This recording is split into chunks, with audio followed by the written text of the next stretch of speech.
And so, friends, it's now my pleasure to welcome back to the Wesley Freedom Pulpit the leadership team for Heart for Refugees, Emily and Jeanette, who are going to share their testimony and their story with us.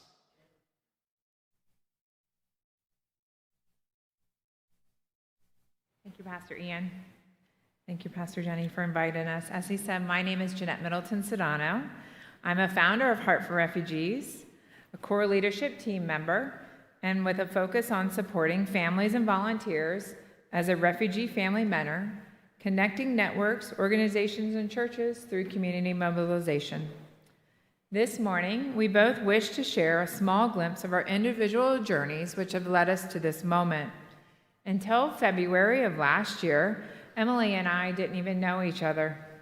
It's been a series of events and experiences which we both feel was deeply driven and guided by God, that our gifts and talents were combined to glorify Him and to serve His many children. In my life, God has blessed me with a beautiful, faith-filled family who are all very supportive of my activities. I've had many Jubilee events in my life, like marriage and my children's births, and a tragic low with the loss of my son while deployed. My prayers remain steadfast to be focused on what God has put in front of me and praying for His will to be done. In hindsight, I can pinpoint several pivotal moments when the Lord touched my heart with the gifts of compassion and love, especially to the poor. In the early 90s, during my confirmation prep, my class decided our confirmation service project would be at Our Daily Bread in Baltimore City. At the time, Our Daily Bread was a small, thin, long shotgun-type row home. I was a very young girl. I had no idea what Our Daily Bread was, and I had never been to the city. And honestly, I thought this was my big chance to go to the city. My expectations and intentions for attending were certainly not in line with my parents or the church leadership. I was super excited. I told all my friends I was going to the city. I can remember carefully picking out my clothing and even taking my mom's gold necklace to wear. In my 14-year-old mind, I was thinking like a movie star was going to come along and just whisk me away out of Maryland. I'm not really sure what was happening. But today, my perception of the anticipated events of that day were off as an understatement of a century. But God knew what He was doing. He was planting a seed.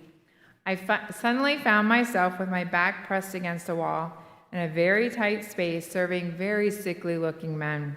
There were so many to feed. Their clothes were dirty and stained. Very quickly, I realized my pretty hair and makeup didn't matter. All the time that I'd put into my outfit was silly, and I was feeling very embarrassed and ashamed. What was happening here? Feeling extremely humbled and very confused by my emotions stirring between my head and my heart, I quickly finished my time and went straight home. That experience ended, but my heart silently yearned for years to understand, to be able to help those people, and to make the situation better. Fast forward, I graduated high school and college, I got married, and my first of 3 children is now in 4th grade. It was a few days before Christmas, and my son wanted me to drive him down to Annapolis for this event with his other friends from school. Needless to say, I was slightly annoyed because it was, the day before Christmas, my only day off, and I had a lot of things that I needed to attend to. But seriously, I kept asking him, and he couldn't answer me why we shouldn't go. He kept pressuring me, and so we did. And unbeknownst to us, when we arrived, there was also about a couple other 100 people there. And everyone was super excited. There were trucks filled with donations, and I had no idea where it all had come from or where it was going. Someone handed me a piece of paper and said, "Follow this line of cars in this truck." And we did, mainly because at that point, there were cars in front of us and cars behind us, and we were trapped. And surprised, we were driving into the city, a city that I'd probably only gone to maybe 2 more times since that confirmation experience. We arrived downtown, volunteers quickly unloaded the trucks. We crammed all the donations into this very tiny facility. I felt like I was having an out-of-body experience. I was standing against the wall in a homeless shelter having these 14-year-old flashbacks. Meanwhile, my son is bebopping around, handing out donations to all the little kids with all of his friends, and they're having a great time. And I'm kind of standing there. Someone hands me a song sheet, which I can't sing, and I was feeling very overwhelmed. But God knew what he was doing. He had jolted me again. He was not going to let me ignore the feelings that started during my confirmation project. Slightly more mature, I questioned the deeper calling and meaning of the day. Why was God leading me back here? Why was he bringing me to the city? That day ushered in a very pivotal change in my life, providing for some of the most rich and rewarding experiences of the past 25 years of serving others. The yearning in my heart had turned in longing to action. Holding hands with strangers, crying together, laughing together, providing warm clothing, simple acts of kindness and dignity gave way to moments of comfort and hope, and it was a powerful witness of Christ's light here on the earth. Fast forward, for the last 9 years, I've proudly served as executive director of that organization, Giving Back Linda's Legacy, a 40-year-old nonprofit here in Maryland. During that time, our main operations was a holiday drive that culminates on Christmas Eve, the way our founder had started it. We support dozens of homeless shelters, several outreach office, churches, hundreds experiencing homelessness in Baltimore County and Baltimore City, and Anne Arundel County, and also into D.C.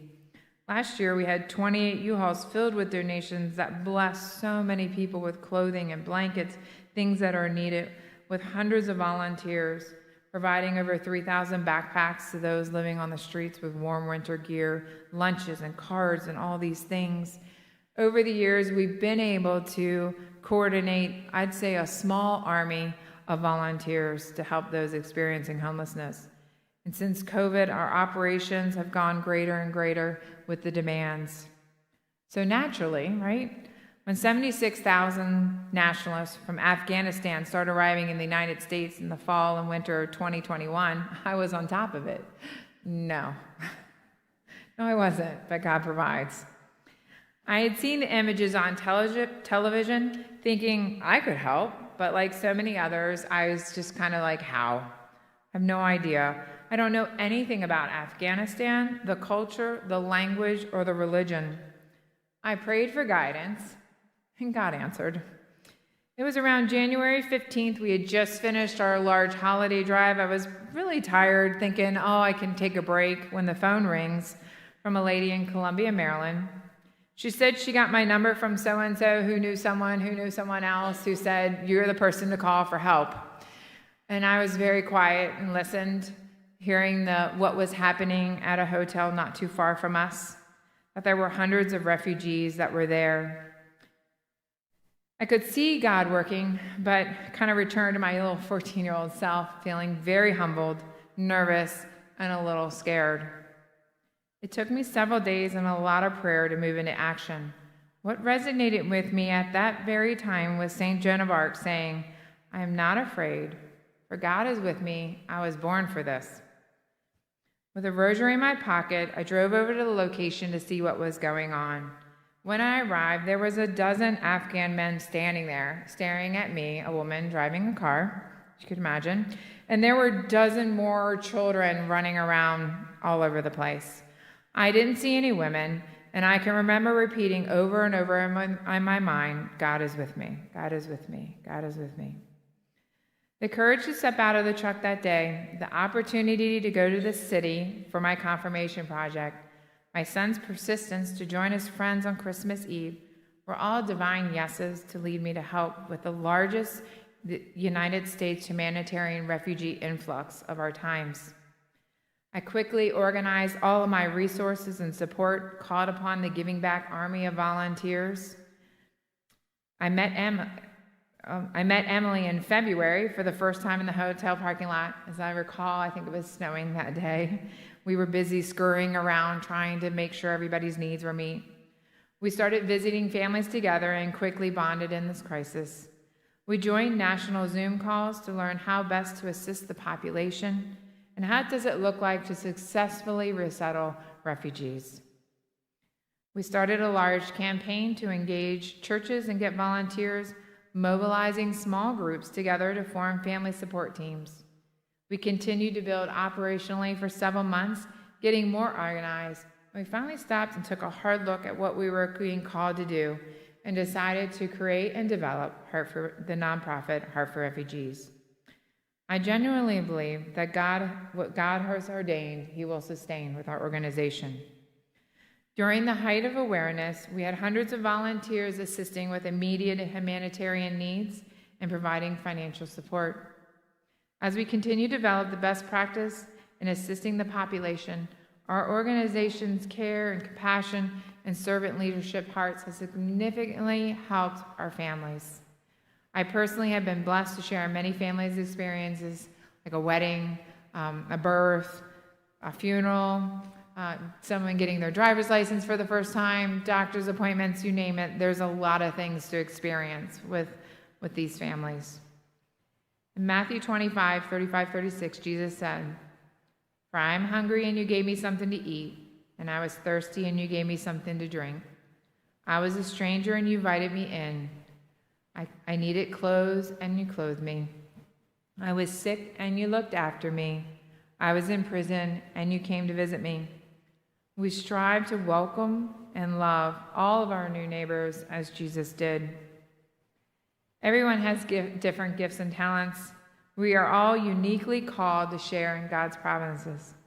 I'm so thankful for God's hand and guidance in my life, my family, my church, my friends, your support and prayers for all of our volunteers, and for Emily, I give thanks. Emily accepted my invitation to be the executive director of Heart for Refugees and has been a powerhouse advocating for the marginalized community. I thank you for listening to my story. I ask you to continue to pray for our ministry and invite you to learn more about Heart for Refugees on next Tuesday night, August 29th. Kathy Ledbetter, a Wesley Farms member, will also be on hand that evening to share her experiences that she's had with the refugee family. And thank you so much. God bless. And at this time, I'm going to turn it over to Emily.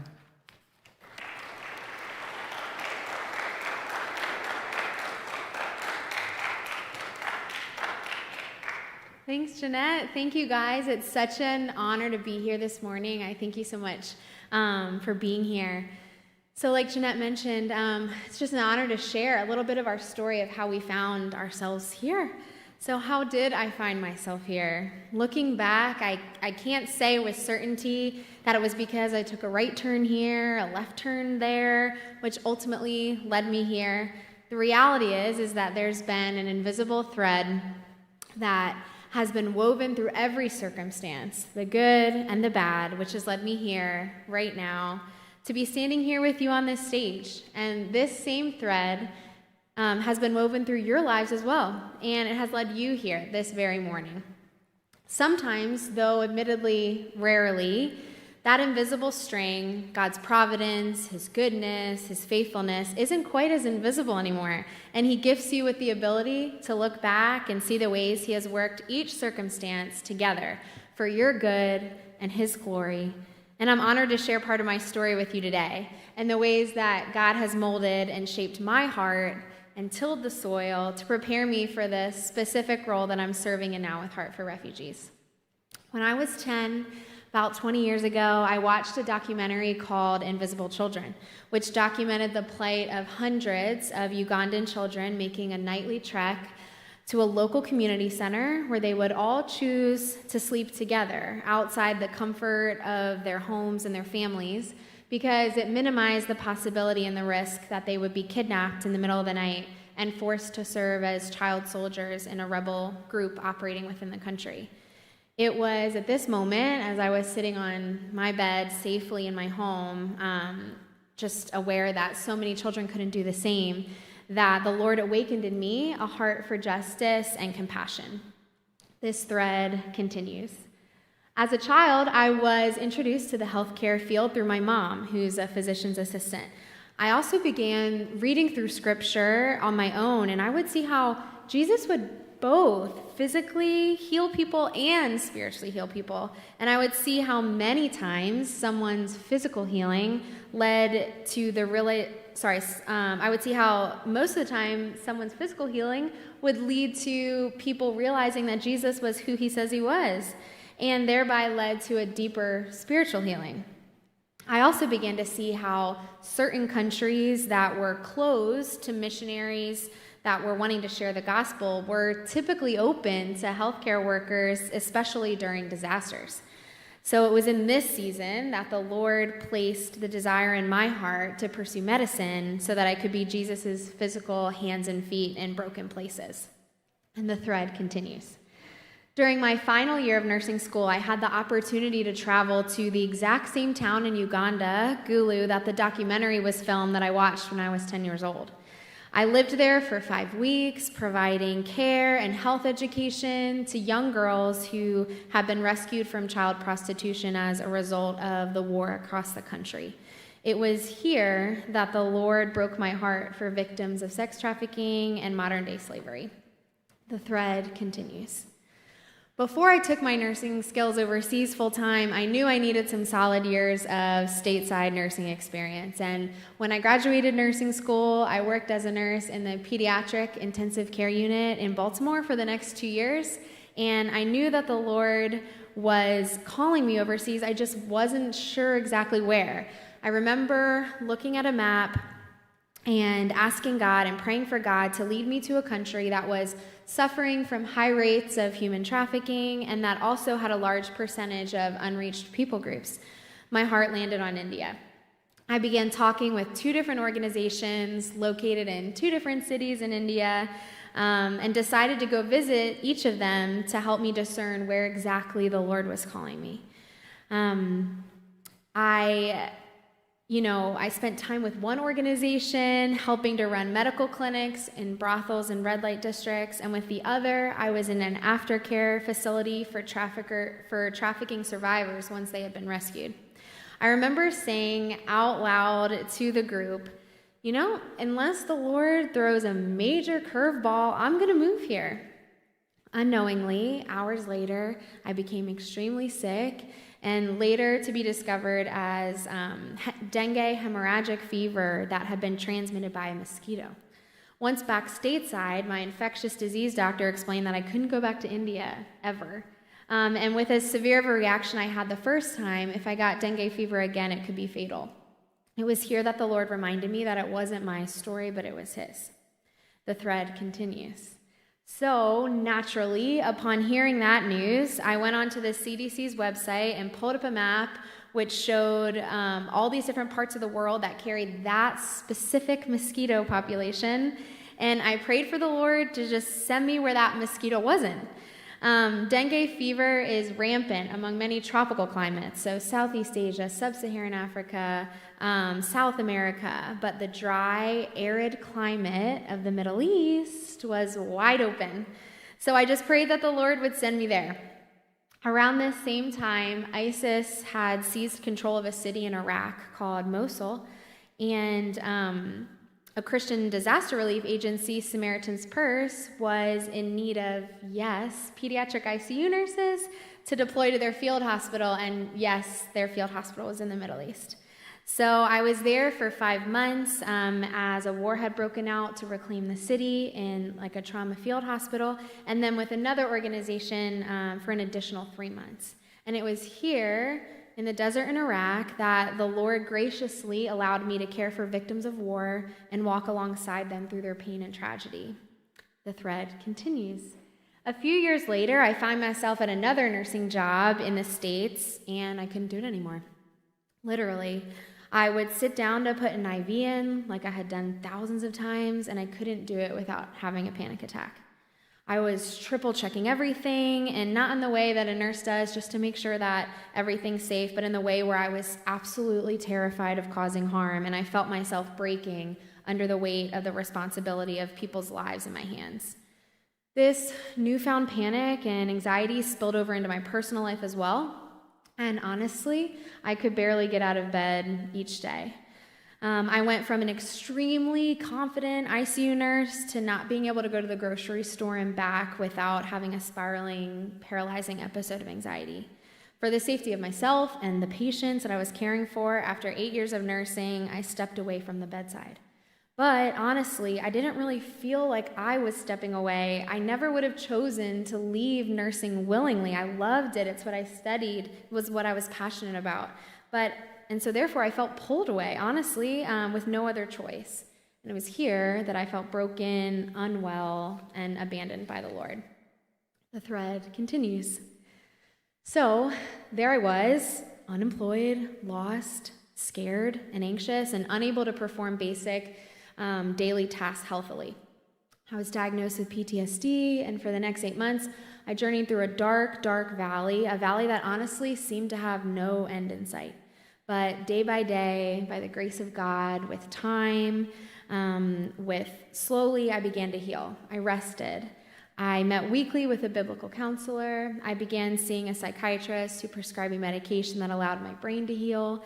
And then one day, I received a last-minute email from my local church asking for volunteers just that very next day to deliver food donations to recently arrived Afghan refugees at Baltimore's extended stay hotels. That was February 2022. So unemployed with a wide open schedule and a heart yearning to serve the refugee population that had captivated my heart for years, I went.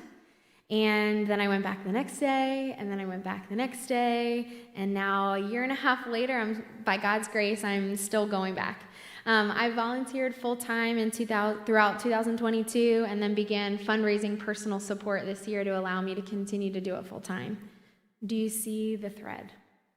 A documentary based in Uganda, viewed as a child, led me to pursue a career in medicine.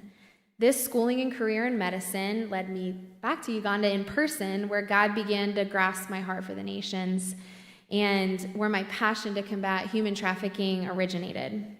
This season in Uganda led me to the red light districts in India. The red light districts in India led me to the mosquito-carrying dengue fever. Dengue fever led me to the Middle East. My time in the Middle East led to experience working with victims of war, but also to my personal PTSD diagnosis.